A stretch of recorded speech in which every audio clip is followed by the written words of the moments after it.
ناظرین گرامی السلام علیکم ورحمۃ اللہ وبرکاتہ۔ امید ہے آپ تمام حضرات عافیت و سلامتی کے ساتھ ہوں گے۔ دارالعلوم دیوبند میں شیخ الحدیث تھے حضرت مولانا حسین احمد مدنی رحمۃ اللہ علیہ۔ انگریز ان سے ڈرتا تھا بہت زیادہ، پورے ملک میں جا کر انگریزوں کو للکار، ڈرتے نہیں تھے، شیر کی طرح دہاڑتے تھے۔ تو انگریزوں نے سوچا ان کو دارالعلوم دیوبند سے نکلوا دیا جائے۔ اگر یہ دارالعلوم دیوبند سے نکل جائیں گے تو ایک تو دارالعلوم دیوبند کا اسٹیج بہت بڑا اور دوسرے ان کی شخصیت بہت بڑی، دونوں مل کر بڑی طاقت ہو جاتی ہے اور ہمیں نقصان بہت ہوتا۔ کم سے کم ان کو دارالعلوم سے نکلوا دیا جائے تاکہ ان کی آواز میں وہ زور نہ رہے، کم سے کم دارالعلوم کے شیخ الحدیث تو نہیں رہیں گے۔ لیکن چونکہ دارالعلوم دیوبند انگریزوں سے ایک پیسہ نہیں لیتا تھا تو انگریز اس پر کوئی آرڈر بھی نہیں دے سکتا تھا۔ حیدرآباد کے نواب جو انگریزوں کے طرفدار تھے، انگریزوں سے ملے ہوئے تھے، انگریزوں نے حیدرآباد کے نواب کو آمادہ کیا کہ آپ دارالعلوم دیوبند میں چندہ دیتے ہیں، آپ کا اثر و رسوخ ہے، آپ اپنے اثر و رسوخ کو استعمال کر کے مولانا مدنی جو ہمارے سب سے بڑے مخالف ہیں دارالعلوم دیوبند سے ان کو نکلوا دیجیے۔ یہ حیدرآباد کے نواب سے انگریزوں نے کہا۔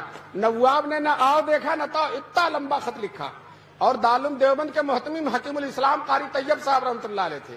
خط یہ لکھا، محتمم صاحب کو معلوم ہو کہ مولانا مدنی کو مدرسے سے نکال دیا جائے، اگر ان کو نہیں نکالا جائے گا تو ہم اتنی بڑی رقم جو چندے میں دیتے بند کر دیں گے۔ حضرت قاری طیب صاحب کو ان بوڑھوں نے دیکھا ہوگا، حکیم الاسلام تھے، بڑی ہی لطافت کی باتیں ان کی زبان سے نکلتی تھیں۔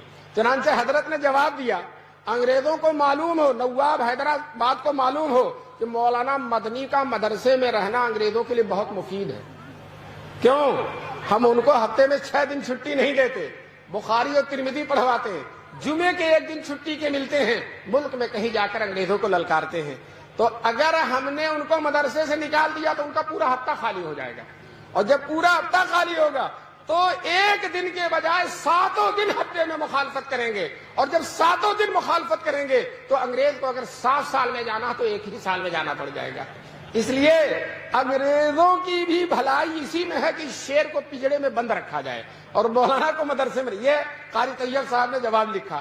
کچھ دنوں کے بعد شیخ الاسلام حضرت مدنی کو معلوم ہوا تو دفتر اہتمام میں تشریف لائے۔ حضرت قاری طیب صاحب سے کہا، قاری صاحب میرے بارے میں کیا خط آیا اور آپ نے کیا جواب دیا؟ تو قاری صاحب نے کہا، خط حیدرآباد کا خط اور اپنا جواب شیخ مدنی کے سامنے رکھ دیا۔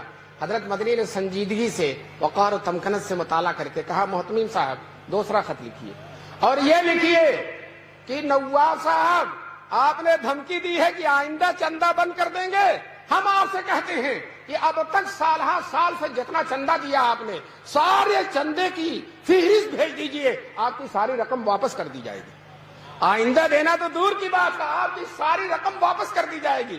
آپ سمجھتے ہیں مدرسہ آپ کے چندے سے چلتا؟ مدرسہ اللہ کی امانت ہے اور اللہ اس کو چلانے والے۔ علماء نے لکھا ہے کہ حضرت قاری صاحب کا جواب حکیمانہ تھا اور شیخ الاسلام کا جواب مجاہدانہ تھا۔